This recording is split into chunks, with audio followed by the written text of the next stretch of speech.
Welcome back everyone to the Hearthstone Global Games. It is gonna be an absolute killer week. We've just had one team get eliminated from the competition, and we are going to be eliminating some more this week as well. Next up is going to be Germany versus Indonesia. My name is Dan Gaskin, and I am joined by Lorinda. Sorry that I wasn't here for game number 1. I know, I missed you, man. Did you? You No. didn't, did you? No. It was so nice. I was going to say... Listen to stupid facts about Norway has got the most people in Norway, or whatever you're going to say. I thought for 1 second you were going to be nice to me, Lorinda, but I'm glad we're going to carry on our tradition of just disliking one another, so that's good. But Germany versus Indonesia is going to be the matchup. Let's take a look at these two rosters so that you know who is going to be on your screens. Germany is just a team full of absolute powerhouses. I mean, just look at those names, Lorinda. And it's got even more ridiculous now. Sintalol has also got himself into another championships. Viper and Bunny Hopper already at Worlds. Psycho, definitely one of the contenders for the player's choice of the best player out there. And yeah, the whole team is insane. But this Indonesia team have been surprising people all the way this year. They beat Norway already, and getting themselves to 3-2 last week in a tight one. But a lot of the responsibility does rest on Rezdan for this team, I feel.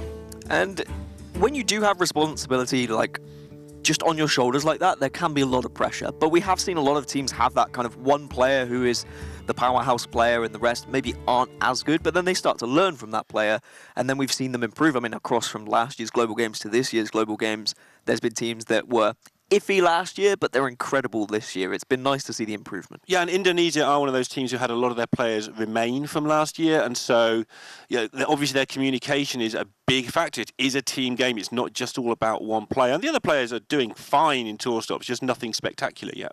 But yet is the key word, because it is still to come. Let's take a look at the bans and see what was taken away from both sides then.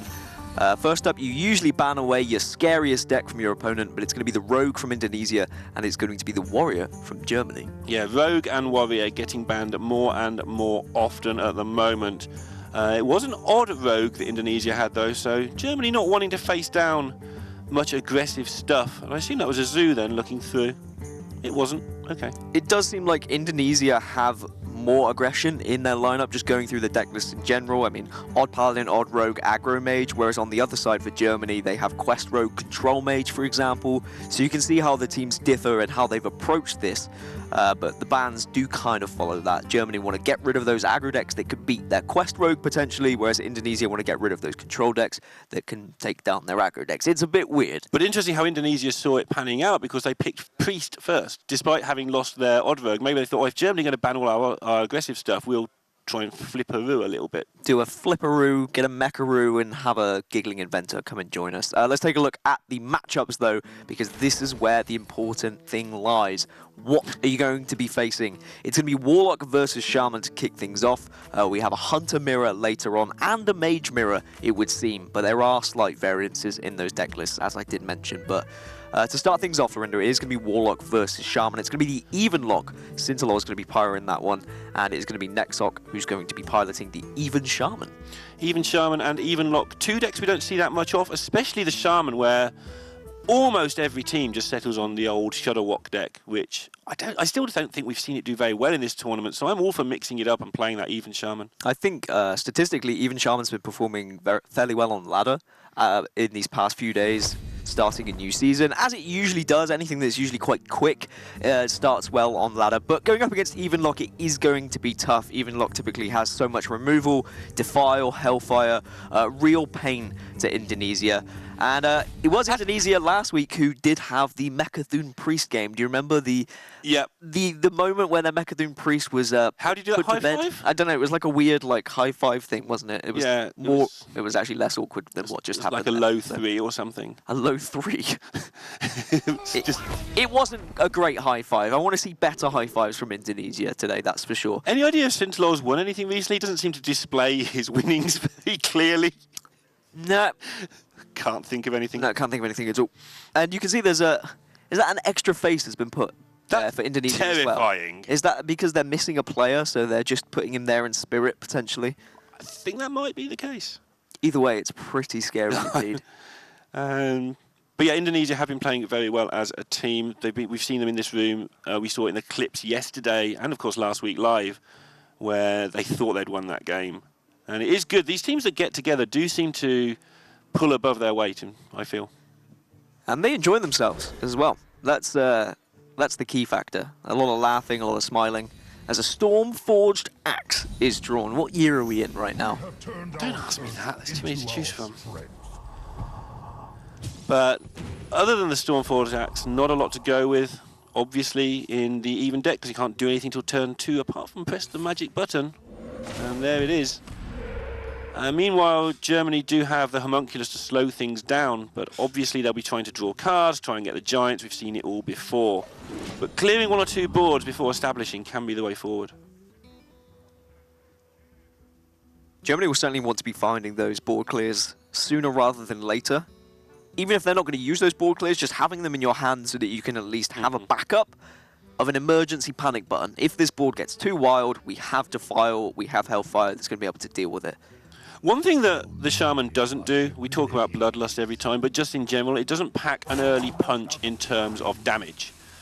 So using your hero power, if you're using it against odd rogue, it can get a bit scary. You have to, but you have to pace yourself a bit. But against the Shaman, if it gets that early board, and Defile was picked up there for Germany, you're not overly scared about what might happen to you damage-wise. It's just about you might lose the board, and then it will kill you in 2 turns from any health total. So Sintelor won't be too scared to draw a load of cards and try and find some cards that's better than this lot. Hooked Reaver, of course, another card that absolutely massive against aggro decks. You can see the Earthen Might available there for Indonesia. This even Shaman list is slightly more tailored towards elementals, which is kind of the route it found itself going maybe a couple of months ago, I think, in the last expansion anyway. But it's quite important because sometimes you don't run Kalimos, for example, but they are running Kalimos. Double Sea Giant as well available, which can often so easily help with the damage that you need. And even this early Earthen Might does present a problem because it takes things out of Defile range, it takes things out of Hellfire range. And Healing Totem often takes everything out of range for the whole game. And Double Homunculus, though, however, for Germany, also extremely useful to just slow down this early nightmare. Although Zap into the Eel is quite nice here. I mean, you don't necessarily need to zap it as well. It's whether you really, really value keeping your minions at higher than 3 health. I think you don't mind using the totem now. You've got the Sea Giant as well. So just get loads of minions out there and get moving towards making that Sea Giant, which can challenge the opposing potential Mountain Giant and Hooked Reavers. And health total. So there's no Dynamo available for Shaman, so there's no way of generating that random spell to give you a Bloodlust or anything later on, so they do need to focus on that board control and focus on these big minions to be able to punch down the Warlock. But it is usually just so difficult, even when you feel like you've got there and you're starting to find the damage, the removal comes through, and then suddenly Hooked Reavers drop in your way, and it all gets a little bit too awkward for the even Shaman. You really need that just crazy first 5 or 6 turns and hope there isn't a real response. And both of those things are potentially going to happen here. And yeah, you're right, he's going to just defend, or even more effectively zapping face, because they don't have a play for next turn that's particularly useful in terms of mana. They feel they might as well get everything down here. Get that Overload out of the way. Overload in an even or an odd deck is such a terrifying prospect. Yeah, it's already hard enough to work out mana crystals, and then suddenly when your mana doesn't play out the way it should do in a normal game anyway, things become a little bit tricky. It is interesting, I feel like. We have so many odd and even decks.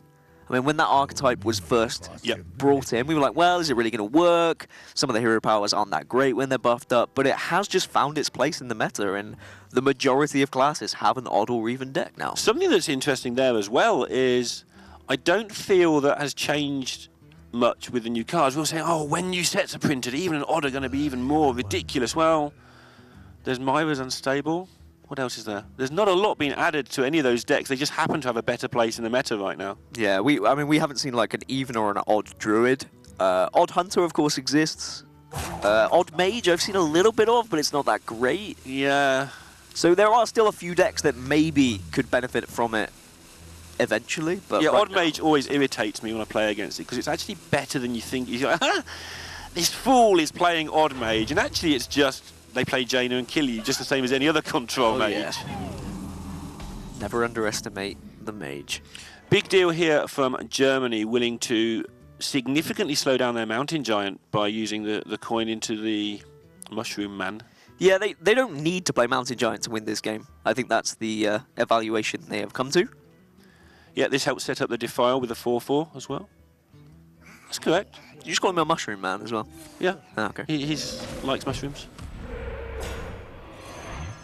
You got a problem with that? No, no problem whatsoever. He's like the anti-Satan. Yeah. There does need to be one. There does. Otherwise, balance will not happen in the universe.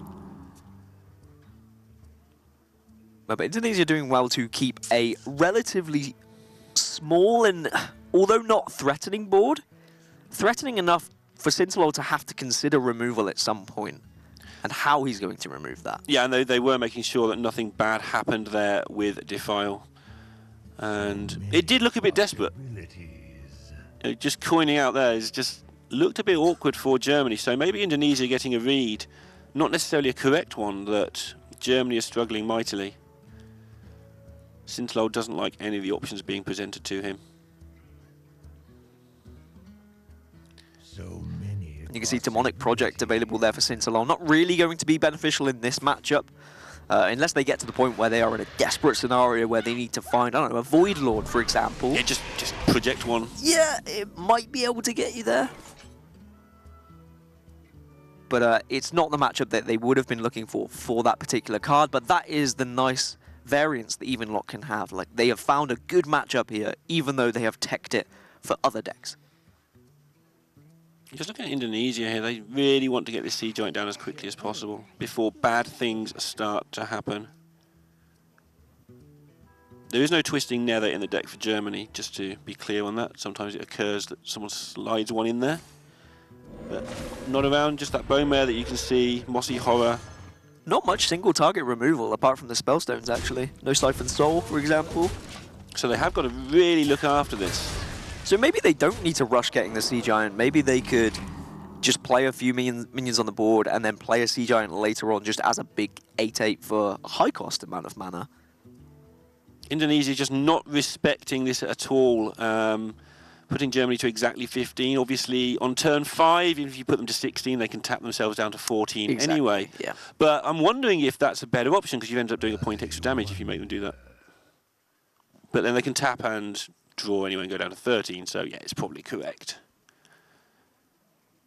It's how scared Sintalol is just putting this Hooked Reaver on the board, because Hex exists for Indonesia. And suddenly if a Hooked Reaver is hexed, then you are facing a considerable amount of damage, and then your follow-up isn't that fantastic. Yeah, Healing Totem is just the best totem you can get in this at the start of the game, because things like Dread Infernal become so much worse. Dread Infernal setting up Defile, for instance, here would be fine. Well, it wouldn't be fine now because it costs 6, but you know what I mean. And I mean, a Healing Totem that is also doing damage is pretty good. So yeah, the decision for them to play the Earthen Might on it, turn 2, has shaped this game thus far. Let's see what Germany decide to go with. We can see at the moment there is no Hex, so whatever they choose is probably fine, but they will be making that decision with that in mind. Wow, wow, wowee. Yeah, if you're going to Hex something, you might as well get Taunt out of it. Yeah. But Indonesia can just ignore this big boy. They can, but when they do, Germany can then drop the Hooked Reaver next turn. Or Sun Fury this, as well as whatever they draw next. But in a way, it gives Indonesia an extra turn to find that removal, to find that Hex. And also they're going to have this Sea Giant ready to go as well. But yeah, that Sun Fury Protector, you're right, is going to make a big difference here. Getting through 1 Taunt is enough with Hex. Getting through 2, that's not so good. Not so good is a good way of putting it. It's not that good a way of putting it, really, is it? I could have come up with something a bit better. Something wordier. Nicht so gut? Sure. That's German for not so good, by the way. Is it? Yeah. Cool. I trust you when it comes to telling the truth and facts and things, I know. A lot of people don't, but I'm glad you do. Not rolling the totem here because they would be guaranteed to get the 1/1, and that would make a real mess of their own board. And it's little things like that that if you're on autopilot and you're just playing ladder, sometimes you wouldn't even notice. Yeah, you just press like, well, the button, oh, oops. There's 1 mana. And this to put it mildly, does not look good for Germany, especially again from where they're sat. They're worried about the Hex. If they can get to turn 8, which is a long way off from where they are at the moment, then Dread Infernal Defile becomes pretty tasty. I wonder. And it does seem the only play is to Hooked Reaver and Sunfury here.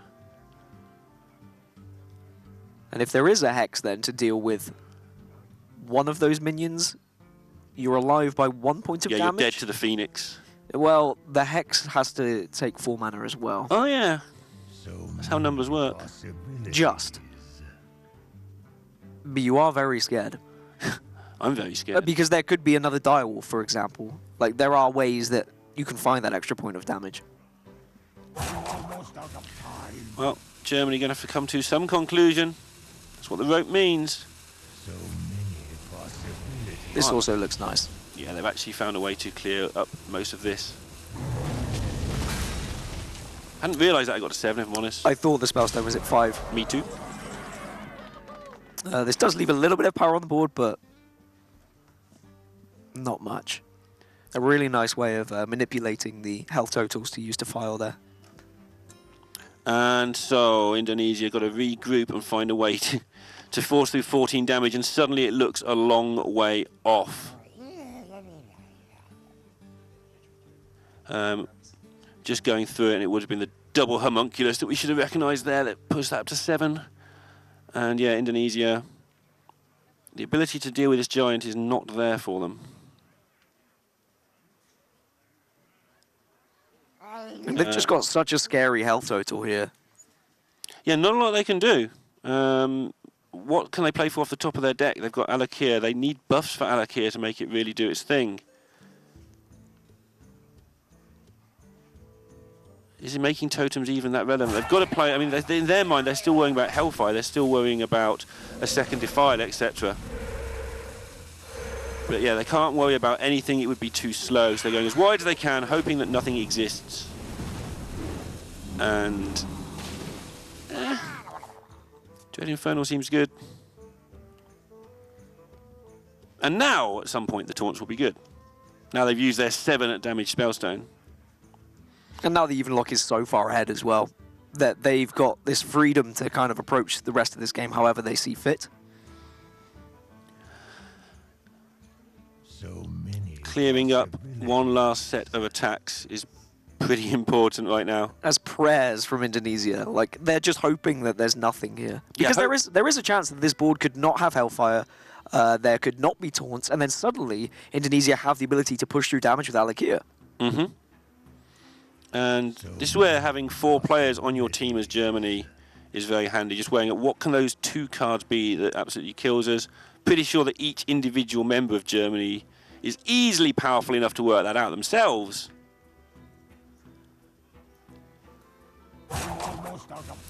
And like the way they're using their time, I think this team, Viper I think is probably the head, because he played last year in the chaos that was Germany 2017.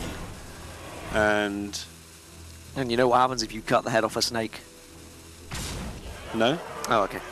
Is that a fact for later? Or?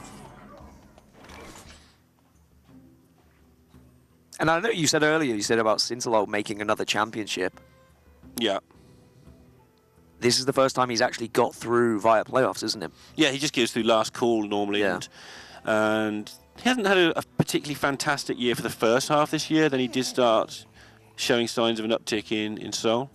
But still an extremely powerful player, and should never be taken too lightly. I think he fell off a couple of radars just because he hadn't been quite as successful this year, but still absolutely fantastic. Getting that last call spot. I mean, people like Muzzy, probably Hunter Ace, maybe Fino. Those players are just great players. So Sintalol is in amongst that lot 2 years running, I think, as well. And you saw a little bit of an intake of breath from Sintalol there as well when he saw the Alakir. I don't know if they were expecting Alakir to come out that turn. Yeah, any sort of buff with the totems on there would have made things very interesting. But now, looks to have stabilised to a large degree. The Bone Mare providing a much needed taunt, or they can use the Dread Infernal for a complete and utter board clear. Just making sure that they feel that 8 is a safe total. Talked about this a lot in the previous series, where finding a safe health total is much easier when there's 4 of you than 1. That is something that is harder when you're on your own to reconstruct everything your opponent can do. And it just seems like clearing up here is nice. Probably lob out the beetle just to try and get that extra bit of armor and extra bit of board presence. Don't see any particular reason not to. Yeah, in terms of burst damage for the Shaman, there's an Argent Commander. Okay. But it's not much. Well, Fire Elemental as well, but it's all struggling. I guess maybe a Kalimos draw here could be incredible for Indonesia. Yeah, they know there's no Flame Tongue Totem at the moment as well. It would have been used last turn with the Alakir. No, it wouldn't, but it would have been used at some point recently. And now this board looks impenetrable. And Indonesia, we're talking about the defense from Germany. Indonesia actually on a lower health total just because of the 1 or 2 slaps they took from that mountain giant. And they're going to need something that I think is impossible here from this juggler, which is like 1 million successful juggles in a row. And then Scintillol will just make the basic attacks, and Germany will take a 1-0 lead in what is effectively a qualification match. Germany do have slightly wobbly tiebreakers, but nothing to be too terrified of if they win. I think a better way to put it is a survival match. If you lose, you're out. You're definitely out if you lose. So we'll just focus on surviving for these teams. They can worry about tiebreakers once they get to that point of 4 wins. I do apologise for my voice in advance. I seem that my throat has given out at the worst possible time, but I'm going to get through it for you, Neil. All right? Oh, thank you, Dan. Just for you. So nice. Game number 2, we'll have a look at the matchup screen and see what's going to be coming up next. I believe it's going to be Druid versus Priest. For Germany, it is a token Druid. And for Indonesia, well, you know what it is. It's that Mechathune Priest once again, Lorinda. They didn't find the victory with it last time. They thought they had. They thought they had. But then Swamp King Dread, well, he put an end to that hope. So maybe this time they can find a victory against, well, it is a favourable matchup against the Token Druid. You would have to think. I mean, Psychic Scream is so good against any deck that's going to be playing like Soul of the Forest and Spreading Plague. Yeah, and although normally you think, well, that's still going to be maybe a bit too slow. They're going to Psychic Scream and do it all again. The way that this Mechathune deck... Did I say that right? You did say that right, yeah. Really surprised, which means I must have done. The way this Mechathune deck gets straight through its deck so quickly means that one Psychic Scream can be enough. And you actually want to play your Psychic Scream. So sometimes in a normal Priest deck, you'd be trying to bait out the Psychic Scream. But here, any excuse to play it is welcome because you've got to get rid of all those cards out your hand. The Psychic Scream is usually the annoying one. And of course, filling your opponent's deck full of 1/1 wisps. I can actively see you trying to talk more so that I don't have to talk as much, and it's actually pretty adorable, and I appreciate it. But you said it earlier in the last cast, Token Druid is a very weird deck because it's not an aggro deck, it's not a control deck, but it can be both. It's a threat deck. Sometimes you play it as an aggro deck, you just play Whispering Woods, and then you have double Savage Roar on turn 5 with a coin, and you laugh at your opponent, and your opponent cries. Or some games you have to wait until literally you've drawn your entire deck to play Spreading Plague, Soul of the Forest, then have the burst. Against a deck that is going to be drawing so quickly in the Mechathune Priest, that becomes very scary because you're forced to go for that aggressive plan. But if you don't have the cards to take that aggressive plan, things are going to be extremely awkward, extremely quickly. And now Dan's talking more to prove that he can do it. No, that's not. I was just making a point. No, it's a very good point. It really puts you in the spot of how do we want to approach this. Plus, it's not a deck that you've ever faced. Me? Not you. Oh, okay. I know you don't play the game at all. Yeah, Dan plays more Hearthstone than anybody. I do play quite a lot of Hearthstone. Not well, but it's not a deck that a lot of these players will have faced for Germany. Okay, they're powerful enough of players to work it out, but playtesting for Hearthstone Global Games, you get 24 hours. You can't test all of the 81 possible permutations that quickly. And a lot of these players have been at playoffs. So they're going to have to work it out as they go. They'll have had a little bit of time, but that's all they'll have. Well, I am being told we're just waiting for the players to get ready, so we are going to go for a quick break. But when we come back, we will continue this series, so don't go anywhere. Don't touch those browsers. We'll see you very shortly. Welcome back, everyone, to the Hearthstone Global Games. It's Germany versus Indonesia, and already, just like that, even though I've got soothing tea, my voice just goes, nope! Wow, that was good, though. That was good, actually. Maybe I should just sing everything that I say instead. Germany are currently leading 1-0 0 against Indonesia here, and we go into game number 2, which is going to be Token Druid versus Mechathune Priest. We did speak a little bit about it already previously to the break, but we feel like it should be somewhat favoured for the Mechathune Priest. Yeah, at least to some extent. And again, they will have had more experience with the deck than Germany will have had against playing against it. To counter that, though, Germany have got 4 of the best players in the world who have had an hour or 2 to work out what they want to do about this. And they have Hemet as well, so that's a pretty good start, I'd say. So Hemet being a big deal, why exactly? Hemet is a big deal because all of the combo pieces that you need in this Mechathune Priest deck cost more than 3, and everything else you have in your deck is less than 3 or less, except your Psychic Screams, for example. So usually, when you play Hemet, you've only got 4 or 5 cards left in your deck, and then you just win on turn 10. Okay, that makes a lot of sense. Unless Swamp King Dread comes into the equation. Yeah, then of course your Cthulhu can't be played and die at the right time, and it makes a real mess of things. Or not your Cthulhu, but the pieces can't be played. It's what you keep with Hemet, which is the interesting one, and it looks like Joth is just going to throw all of this away. Yeah, looking for card draw still. You just want to get through stuff as quickly as possible. I don't know if you do. Oh, are you? Because Hemet just destroys everything.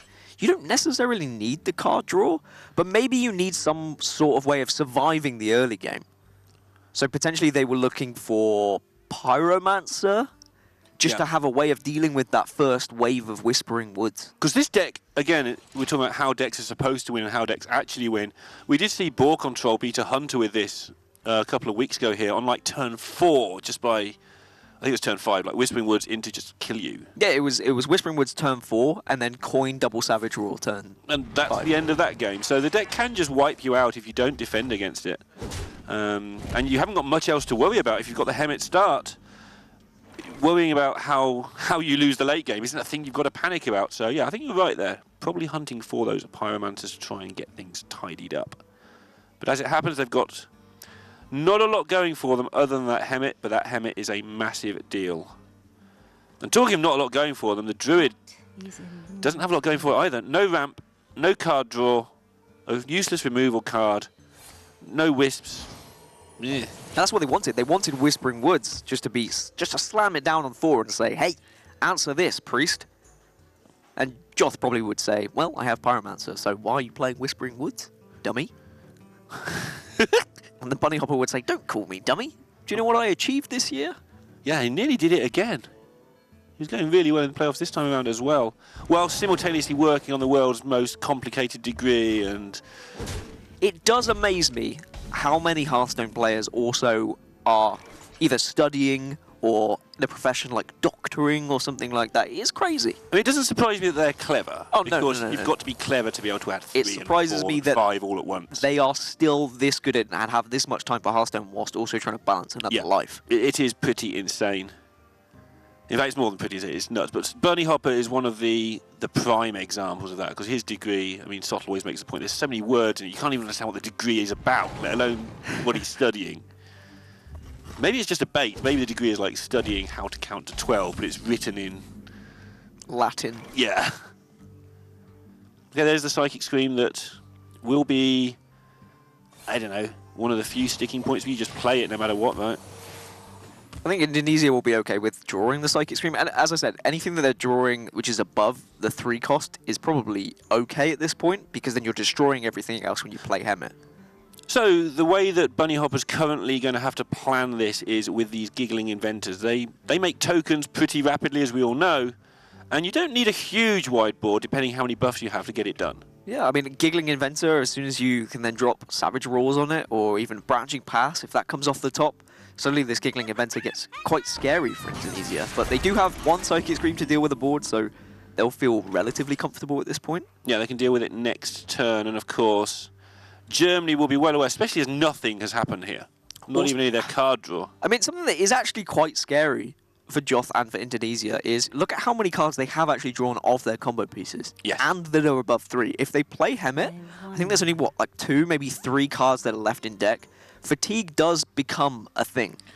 even if, yes, okay, by turn 10 you'd like to think you're going to win, you do have to play out all the cards that are in your hand, and your opponent does have the option to just burst you down, and you are going to be taking a little bit of fatigue. Even if it's only 1, maybe 2 points across a couple of turns, that could just add up. And the rest of their hand is basically appalling apart from that Psychic Scream. Like, normally you're playing loot hoarders and drawing cards and all that good stuff, but when you're forced to start playing shields on your opponent's cards, your opponents know something's amiss. They'll have a very good read on what's in this hand, and they will be expecting this Scream, which means, tempting though it may be to play the second Giggling and hope to win next turn, I think we'll see that dodged. It's whether you go for branching paths, and you go for attack, obviously, and you push them damage now and say, if they don't have the Psychic Scream, then next turn we just have Savage Roar, and we've probably just got lethal with Savage Roar Swipe. So the branching path would add 6 more damage to the board. Suddenly 10 attack board plus the 1 for your hero power 11 is sort of irritating enough to draw out the Scream. Yeah. How you play branching path in this deck is one of the keys to the deck, because drawing cards is extremely important, but you only have 2 of them for the damage buff, and they are going to go for that. Going to stick that 11 into the face and ask Indonesia what you're going to do about it. And this is the perfect way you want to be playing against the Mechathune Priest, is trying to bring out these Psychic Screams before you play your Wide Whispering board. Because if you can bait out these Psychic Screams, both of them potentially, and then on turn 8 you can play Whispering Woods into Soul of the Forest, that becomes so difficult for the Priest to deal with. Yeah, you've got to respect the double Savage Roar here, especially if you think you're in a decent spot. You know, I was looking at things like maybe silencing a minion, but it doesn't remove the minion if there is a double Savage Roar there for a lot more damage. And if this does get the Psychic Scream, like you were saying, then the Giggling Inventor just plops back onto the board next turn. The thing is, you want to play Hemet. It's turn 6. That's why you've kept Hemet in your mulligan. You can't, but you cannot. No, even just 1 Savage Roar plus Swipe is enough. Ooh. So Hemet plus silencing the Giggling, does that get anything achieved? Probably not. Would lower the amount of attack available to 7, puts you on an effective 12. That is just not fun. Now this is the token... Oh, they're just going to go for Hemet. So I assume they are going to silence the Giggling if they do this. But they are, I think, dead to Savage Roar Swipe here. Haven't added it up very carefully. And we'll soon know. 20, yeah, they are just dead to Savage Roar Swipe. 6, 8. They're just dead. Dead to Savage Roar Swipe. And Indonesia not able to get there with their Mechathune Priest again. The Mechathune Priest haunts them still. And I do think that even though I thought the Mechathune Priest was favoured in this matchup, now that the Token Druid is developing, we start to see a few new cards being added, like the Strong Shell Scavenger has been put in there now. I hate that card. The Saronite Chain Gang has also been added. There are just more ways to get a board and to buff up a board. And a really well-played game from Bunny Hopper as well. It helped getting the branching paths, that's for sure, because he was able to just push a little bit more damage, but you can see how it would have gone if they'd Psychic Screamed, then it just goes, here's another Giggling Inventor, you're in the same boat. So Indonesia taking the chance, well, if we're going to die now, so if we're going to die next turn, then we're definitely going to die now. So let's just get the Hemet out there and hopefully slow everything down a little bit. But if they withstood that 1 turn, they've got the Divine Hymns available to them, maybe they can stabilise. But unfortunately they couldn't. But they couldn't, so 2-0. They still haven't found a win with that Mechathune Priest, and this might be the last chance. I mean, if Germany win this next game, Indonesia are eliminated from the Hearthstone Global game. So that's how important it is for them. And the next game is going to be Hunter versus Hunter. It's going to be the Death Rattle Hunter Mirror. There are a few differences between these two decks as far as I am aware. Okay. For Indonesia, they are running things like Grievous Bite. They have Double Wing Blast available as well. But on the other side, for Germany, we can just see your more traditional... Well, I say traditional. They've got Ziliax in there. They've got the Mossy Horror in there as well. Gluttonous Ooze. So a lot of techs available on both sides. Let's have a quick look at this Indonesia list. Yeah. It's quite a weird list, actually. Quite anti-aggro, which might not help them. Pyromancer in there as well. Yeah, you've got to say, just looking at both lists, the German list seems to have a little bit more value. It's also a lot heavier on the top end. It's got King Crush, whereas Indonesia doesn't have King Crush available. And King Crush is a big boy. I mean, if you can get him out from Katharina, then suddenly you get a cube into play dead on it, and things go southward quickly. Yeah, it doesn't happen that often. But that's because people are trying to make it not happen. Your cube has so many targets that quite often you win the game by not doing the King Crush thing. But like you say, it can just go bosh, bosh, bosh. Yeah, King Crush doesn't very often survive once he's put onto the board. It is priority number one because of that reason. Because once he's cubed, he is the worst thing to be cubed, I would imagine. Yeah, it sounds depending on the matchup. terrifying. Yeah, I mean, sometimes cubing a Grizzly is pretty bad. All right, I can see you are just desperate for a fact, Neil. I know you've been waiting the whole time. I didn't think you'd be able to with your current, I have, honey tea voice. I have a German fact for you. Okay. Did you know, Neil? In Germany, they smash plates before a wedding. How do they have the dinner afterwards? I would imagine on different plates. Okay, and why do they do that? They do that to banish the demons that are potentially going to ruin a marriage or life in general. So you smash plates to scare them away, either by the noise or they just think you are demons scared of bloomin' mad. Broken porcelain? No, they just like, all these people are smashing their plates, so let's just leave them alone and not go anywhere. But yeah, that's your German fact for the day. Have you got any Indonesian ones, or are you going to... I mean, I do, but I'm going to save them, if that's You're going to save them? Yeah. Well, if that's right, don't ask me if it's right. They're your facts. I don't want to push everything out there. Okay. All right, I'm unwell today. I'm only going to throw a few facts out there for everyone. I don't want to overwhelm you with facts. I don't know want to if I fill can take that. all those Yeah. facts. There's not much space left in here. There's a lot of stuff in there already. I don't really know what is in there, Neil, but there is certainly stuff in there. So if Germany win this, they go 4-2. Yes. Yes, so they have the potential to qualify. But they have to get this match done, because otherwise things start to get a little bit more awkward when we go into game number 4, which would be Mage versus Mage, which is the control mage that Germany have brought, and the aggro mage that Indonesia have brought. And you can see Viper there on your screen. He is going to be piloting this Death Rattle Hunter. Viper, didn't he have the same lineup as Bunny Hopper at playoffs? Don't know. I think they might. Usually they often kind do. of players They often that do. bring the same lineup, so they would have been communicating and playing almost together. I'm always concerned how Viper manages to keep his room so tidy. Where I play Hearthstone does not look like that. I mean, your mother's basement, I know, looks very different, Neil.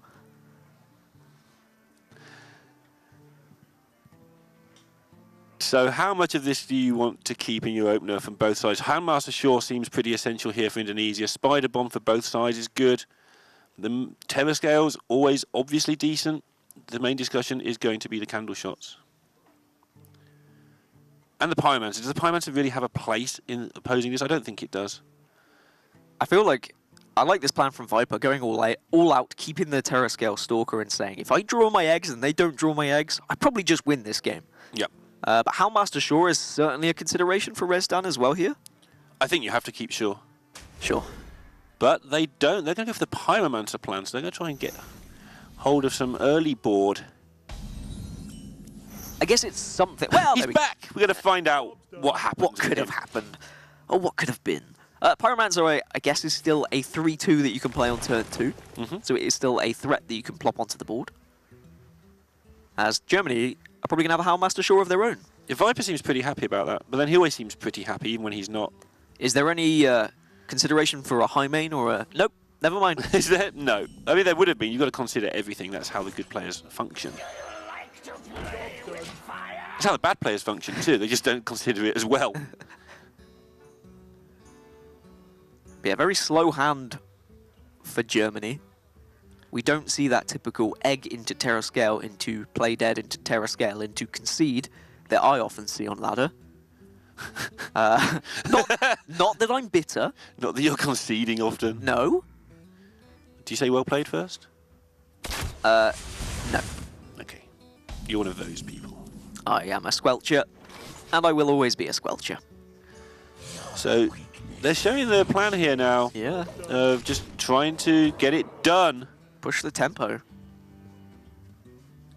And now Germany have to react to this particular plan, which is not how I would have seen it going, I must admit, given that the damage doesn't come that fast. Yeah, this is the thing that I've seen hunters try and do this in various matchups where they say, all right, we can just play the aggro, we can push the damage, we have a hero power, but then Against Death Rattle Hunter, when you can see Giggling Inventor is there, you know Witchwood Grizzlies exist, and suddenly Witchwood Grizzly gets cubed, and you just end up with this battle of walls on either side, and it's so difficult to push through. Yeah, you have very little burn indeed. I guess with the Wing Blast, you've got a bit more chance of getting through your opposing board, but look at this boy. Sure, he's just so good. They didn't want him. I mean, Shaw sticking, I think getting Shaw on the board first is extremely important in this mirror. Yeah, I was really surprised they didn't want to keep him, but... Because now Germany are going to have to use their own Shaw just to contest this board, and Indonesia are going to be able to plot this Witchwood Grizzly, trade off, and then Shaw survives and is protected. And they've even got Hunter's Mark and Grievous Bite available if they want to go that route. And then drop another Pyromancer and have more stuff on board. They've got so many options. You know what? That's actually worth considering. Because keeping your Howlmaster at 6 rather than taking him down to 3 plays around a lot more things. Yeah, I mean, losing your Grievous Bite, your Hunter's Mark is pretty grim, so they are going to go with this and develop more stuff, but...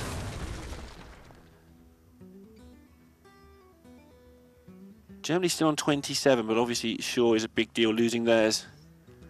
But now the Giggle Fest begins. And that, of course, is Grievous Bite's favourite target. Yeah, Pyromancer Grievous Bite is a nice way to deal with a Giggling Inventor, isn't it? Isn't it? Isn't it? It is, isn't it? It's just that. And that explains a bit more about why they wanted to go for this beatdown route. It also explains why Germany are taking their time rather than just plonking it down. Yeah, but I mean, if we'd seen another flanking strike available for Viper, then suddenly they're back in the game. You get rid of Shaw, you have a 3-3 contest 3-3 on the board, and Indonesia's hand suddenly looks dire. Yeah, and they haven't got a whole lot going on now. I mean, the hand they have feels like all they've got. Their synergies are going to get used up, and they're still 27 health away from getting it done. But this Grievous Bite is going to be pretty grievous indeed.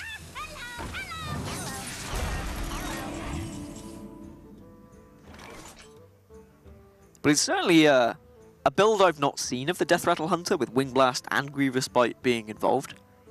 It's certainly not one of the most popular variants anyway. I've seen the individual cards come and go, but altogether is certainly a variant I'm not particularly familiar with. I still think there is a lot of experimentation to be had for Hunter. I think going from the Witchwood meta into the Boomsday meta, people kind of just stuck Death Rattle Hunter as the same deck. There wasn't really any new inclusions, apart from a Giggling Inventor thrown here or there. Yeah, and there and everywhere. Yeah. I feel the same. I feel that a lot of the classes actually did that, and a lot of the cards in the Boomsday project have a lot of text, a lot more than usual, and a lot of things going on. And I do feel that some of those haven't been explored as much as they will be yet. I think we've got a lot more to come from the game.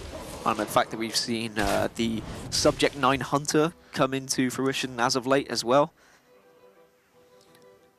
Right, and about now is where the fight back begins, because there's still not a huge amount of damage available from Indonesia. And the weird thing here is they've kind of cornered Germany into having to try and fight back. So Germany sometimes would maybe play around stuff in some situations. Well, they're in a bit of a spot, and so they can't really afford to play around stuff. And Indonesia don't have a punish for most things. And they don't really have many cards left as well. These are all reactive cards in their hand. They haven't got anything to kind of continue their aggressive stance. Oh, apart from a Spider Bomb. Spider Bomb helps a little bit. But it's a little bit terrifying. I always love it when watching a team and they pick up an influential card, whether strong or not. Yeah. They all sort of readjust in their seats and sort of reconcentrate. They're like, okay, it's game time now. All right, what can we do? How is this going to help us? I mean, it is going to help them. You've even got the option here, if you wanted, to trade off one of your minions into the Devilsaur Egg and then go crazy with Spider Bombs. Yeah, play dead and attack with Spider Bombs. I think you end up clearing the board. Yeah, with Hunter's Mark as well, you can. And then it's just about whether they can get over the finishing line. With this tempo strategy, they've been very clear from turn 1, from the mulligan, that they wanted, keeping the Pyromancer and just trying to occupy. I'm still surprised they didn't want the Shaw in that opening hand, but they picked it up anyway. Because you see what he's doing here, he's just controlling the game completely. Using a lot of resources, though. They are running very thin in their hand now. And we just need one swing turn for Germany. A Hunter's Mark would get them back into it. Deathstalker Rexar also gets them back into it. That's 2 damage plus the Candle Shot. Kill off Shaw. Game on. And this is why you're doing Bunny Hopper's degree at university. Because you can... Because 2 + 1. And yet, suddenly, everything has changed around. This is why we weren't so sure about this strategy from Indonesia from the start. However, it did look like there was a good chance of getting it done, to be fair. They have drawn fairly mediocrely since then. You always give me critical looks when I say words that don't exist. Notice how Germany didn't just instantly slap Rexar onto the board and play Candle Shot there, which was the obvious play with this hand, but they want to make Indonesia think they had other options. Hand tracking and hand interactions in general fascinate me, and I do feel like players do try and manipulate their opponents to thinking they've got something else. Yeah, especially the better the opponent. Yes. And especially when there's 4 opponents, because you know someone is going to overthink it. Yeah. Someone's going to be sat there going, wait a minute, they hovered over that left-hand card for at least 4 seconds there, Jeremy. Jeremy? Yeah, I don't know, just made up a name. Okay. Yeah. If I Jeremy is a name. Yeah, it is. If I had a team, I guess I'd be on a team with someone called Jeremy. Okay. Don't want one called Neil, then? I tried that once, and... oh, yeah. It works all right. Yeah, I guess you did okay. We got a top 8 in that tournament. Yeah, top 4, in fact. We. I mean, I didn't want to embarrass you with that breakdown. And now Germany are comfortable with the fact that if they just don't die for the next 2 or 3 turns, they will almost certainly win this against almost any hand. And Indonesia also seem to be of that opinion. Yeah, I think Resden is slumped further and further into his chair, as maybe the realization starts to set in now of what the actual outcome of losing this game is. Indonesia have had it tough in this tournament, to be fair. Have they? Yeah, they played Norway, the Czech Republic, Greece. Now they're playing Germany. Yeah, I'd say they've had it pretty tough. It's not been a fun ride for them. And even if they lose this, they managed to go 50% in that lineup. Of course, most notably beating Norway in week 1. But against the Czech Republic, I think they were 2-1 up that week as well. And very close to winning one of the other 2 games. So I think they've been one of the revelations of the tournament for me. I'm talking as if it's over because it's starting to look like it's over. But it's not absolutely dead. But assuming this is the end for them, I think they've gained a lot out of it. They all play regularly in tour stop qualifiers and such like, and I imagine they've learned a lot from each other and from their opponents. Because when you start playing against higher level people in events, you do realise what you need to do to improve your game, I find. Like you can plop along at your own level, and then suddenly you have a good run and you start playing against people a lot better than you're used to. It's like, oh, they do that. Yeah, that's in any game, in life in general, that's how you improve, isn't it? You play people that are better than you. Just like table football with you, Neil. Yeah, but so there's no one worse than me will play me now. Dan habitually destroys me at table football, but I've got to the point now where everyone realises I've learned from Dan, so they swerve. Notably Daruk. And we need to see a mighty swerve here from Indonesia if they are going to find a victory. They're still trying to push this damage. They do still have a relatively scary board. It's not over. No, it's not, and this is a complete miss here from Germany on this turn. But they do have the magical ability to make new things, should they not like the ones they've been given. Discussing Rexar turns must be brutal. So, there's this % chance of getting this and this and this. There's a 2% chance that we just get Swamp King Dread. Off Jeweled Macaw. This is nice because I love the fact you can get a Death Knight card, but its mana cost is so bad. And they don't currently need value, they need immediate tempo and immediate ways not to die. And so they actually just took the cheapest thing available, trying to get Taunt, and now have managed to just splodge things in the way. Should be okay going forward. A cube and a play dead! Cube is exactly what Resden needed. Now suddenly you've got a couple of 3-12s on the board and more that are going to pop out of that cube later on as well. Yeah, Viper winced quite heavily there. It's like, oh, really? Indonesia just scraping through turn by turn. Spider Bomb from the other side. That sounds like an Adele song. Does it? Yes. Okay, cool. I'll take your word for it. You know, if my throat wasn't bad, I'd even give you a rendition, Neil. Thank goodness for small mercies. Spider Bomb, Cube, play dead. Or Spider Bomb, play dead, Cube, play dead. Sure. There's a lot of spider bombs going to go off here. Still 16 health available for Germany. Boom. Yeah. That was probably the worst target. But, well, was it? I mean, it stopped potential cubings of cubes. 9, 10, 11. Now get in there. Yeah, and they've got a couple of turns to get there as well, unless Germany can pick up some lifesteal. Shields up. But most of these things are going to find themselves not alive anymore after this turn. Let's have a look. I'm sighing because my brain cannot cope with the number of Rexar combinations they need here, but lifesteal feels like a necessity. Mossy Hole will clear with a 2-3 if needed. And you've got Witchwood Grizzly as well, just to put a taunt in the way. Vicious Scale Hide. Yeah, that seems to work for me. Does it work, though, for Germany? Looks like they took that. Did they? Didn't catch that. Yes, considering it's a hyena plus... Plus 2 Yeah. is 4. Yeah. See? It's exactly a 3 attack. Oh, wait, 3-5 attack. Yeah, that makes sense. Whew.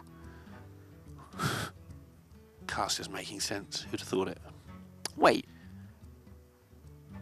I don't think they did take the scale. Yeah. It pops off the top. Ah! No, it doesn't work. They did take it because the lifesteal rush was either on the bottom or the top, and you couldn't see either way. But these spider bombs are going to get some work done here now. And they're going to need to. You pray, you hope it hits the 312. And the bombs never fail. Is that a phrase or a song? It can be either for you. Right now, it's a fact. Wing Blast is not great. These are the cards that Well, it stops the stops the lifesteal. the lifesteal, which is a big deal. I mean, it's Indonesia. They're just like trying. They're almost like falling over the finish line at this point. This is the strategy they set out for, though. Can Germany set up either 2-turn lethal or find a lifesteal? The trouble is getting the lethal setup would involve not going for the lifesteal a lot of the time. They would need to set up 18 points on board for next turn. That's something they can't do, so they need to find good minions. There is a lifesteal. It's super slow, but I think they need to go for it. Yeah. So next turn they will stabilise if they are not dead. I don't know if Indonesia have 2 points of damage in their deck. Says Dan. They do not, I believe, They have a 2 candle points shot of that does direct one. damage. I mean, they can find, I don't know, Hero Power, Rexar, and then Hero Power into a naught charge minion. It's just over. Bananas is the hand for Resden, and they are so close, Indonesia, but unfortunately, that is going to be them eliminated from the global games. Germany are going to be pushing themselves to 4-2. It's a solid goodbye to Indonesia. They had a great run. They did have some very tough matches indeed, but the Germans just too strong in the end. Yeah, and Germany, I think Daruk's pick for this tournament, coming through strongly with 4 of the best players in the event. They might have something to say about the assertion by Norway that Norway are the best team by far. And of course, just going through the motions, Resden will just wait, just in case he did draw anything incredible, miraculous, heroic, but he doesn't. Instead, Germany, they get the victory and smiles all around. Well, just smiles for Viper in his very tidy room that Neil is extremely jealous of. Oh yeah, I mean, it's been tidy for 2 whole years, but we are going to see this powerful unit going through to the top 16, which starts in 2 weeks' time, and it's all a double elimination at that point. So these teams get a chance to take a breath. It's all been like elimination matches week after week. Settle themselves down in some nice double elimination groups. And certainly we expected Germany to be one of those teams in the last 16. If you look at the team itself and the players on that team, if you had said to me, yeah, they're not going to make the top 16, I would just have laughed in your face, Lorinda. You laugh in my face anyway, Dan. This is also true because you say a lot of silly things, but, you know, the only way to teach you is by laughing at you. Okay. Is it working? Yeah, to be fair, yeah, I think it is. Let's have a look at the matchup then and see how this 3-0 was found for Germany. They started off with a victory with their Warlock, then their Druid, and then the Hunter. Unfortunately for Indonesia, they were so close yet so far in several of the games. But it's just a shame to see them go, to be honest, because it's been quite entertaining. Their Mechathune Priest, certainly my highlight of the tournament thus far was probably that Mechathune Priest game. And I feel that Indonesia have been the team with, I know, the least expectations to get very close so far. There'll be others that we look at later in the week, but Indonesia making at least a semi-name for themselves, putting themselves on the map quite nicely there. And so we'll see how they go next year, unfortunately, now. All right, well, we are going to have a chat with the man himself. It's going to be Bunny Hopper, I believe, is on the line. Bunny, it's nice to see you. Unfortunate for you this weekend. I know you were so close yet so far. How has your mood been kind of pushing yourself from playoffs back into HG again? I mean, firstly, even though I got eliminated in 9th place, I was really, really happy with how I did overall in the tournament, placement-wise. So, of course, I would have loved to be able to compete for top 8 and then possibly try to, qualify for playoffs again. But we just took a day where we prepared for HGG and just hung out with some other people that were in Amsterdam. And I'm fine. It's like I'm really happy with how it went overall. I got points. I had some money. Yeah. How do you stay so motivated? Obviously, you're nearing the end of your work at university now. You've already qualified for Worlds, so the temptation must be to just put your feet up. How do you do it, man? I mean, honestly, the past 2 months, I've been playing like, okay, I can't say hardly any Hearthstone, but compared to what I usually play in terms of games, I've played way, way less. I played like 35 games in all of July. And also, for example, last week, I had to hand in 2 key chapters of my thesis. So I basically just trusted my teammates and my practice partners to hit me up with a good lineup for the playoffs. And seems like they did.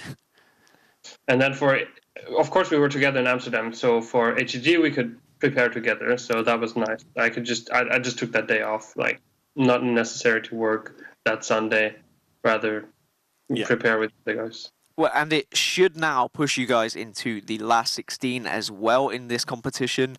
Are you going to be more involved with the preparation going into the last 16, or is university going to kind of stop that? Like, is there going to be too much for you? You're going to have to rely on your teammates even more now going further on.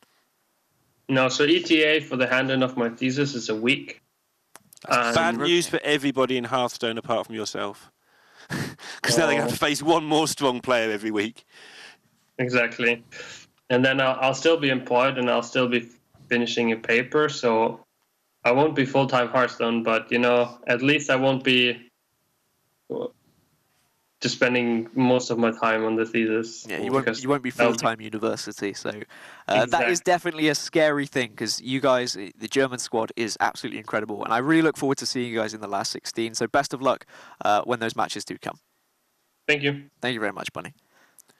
I remember a couple of years ago I cast Bunny Hopper in a smaller tournament and I referred to him as a pro player. And I had a tweet within like 5 minutes, like DM, saying, I am not a pro player, please correct. And like, he's always made it very clear that he has a lot of other things on his plate at the same time, which makes it even more ridiculous how good he is.